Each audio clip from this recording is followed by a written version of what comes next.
One of the biggest concerns that I heard over and over again was about non-citizen voting.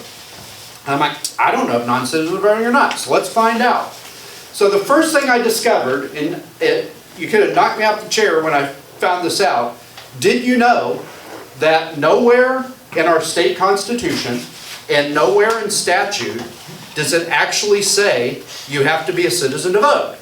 Because it was so obvious, nobody ever wrote it down before. It was obvious before 2024. And so I'm like, hey, that's low-hanging fruit. We can fix that right now. So I had a constitutional amendment drafted, got a ton of co-sponsors, almost enough co-sponsors to pass it in the House, and we got a 2/3 majority in both houses for a constitutional amendment that's going to be on your ballot in November of this year.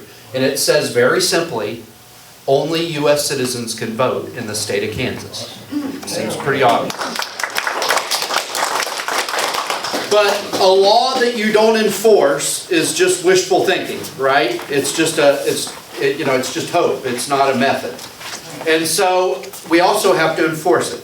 And so I did a little more digging, and a lot of people don't know this, but we're a real ID state. Every state's a real ID state because the president put his foot down and said we're going to know who everybody is. Did you know that you don't have to be a citizen to get a real ID? You just have to prove that you are who you said you are and that you're in the country legally. And legally could mean that you've been in the country 10 years and you have a green card, or it could mean that 2 years ago you were in Guatemala and you filled out the CBP One app and you got on Biden Air and they flew you to Garden City, Kansas, right? Those are both legal, at least for right now. And you can get a driver's license, a real ID. So I did a little more digging, and 6 times in the last 15 years, successive Secretary of States, Chris Kobach and then our current Secretary of State, Scott Schwab, have been able to get the DMV to give them a list of non-citizens who have driver's licenses.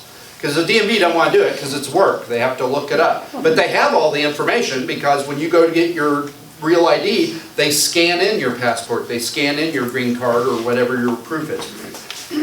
So the last time that the Secretary of State's office got that data was in November of last year, and they found as many as 80 non-citizens on the voter rolls, and they think maybe 20 of them voted. They're investigating. And I don't know if you guys saw the news the other day, they have also, because the Trump administration is very active on this, and they've been working with the Trump administration to scrub our voter rolls through a database called the SAVE database. The other day they found a mayor in Coldwater, Kansas, who just got reelected as mayor, and he is, he's a non-citizen. He's been voting allegedly voting for 29 years. So this is happening in the state of Kansas. This is not a made-up issue. This is happening. And so what we did this year is we codified that process. So every quarter, every 3 months, the DMV they are required to send to the Secretary of State's office a list of non-citizens that they're giving IDs to so that we can scrub the voter rolls and make sure they're not on the voter rolls. And if they are, we can take them off.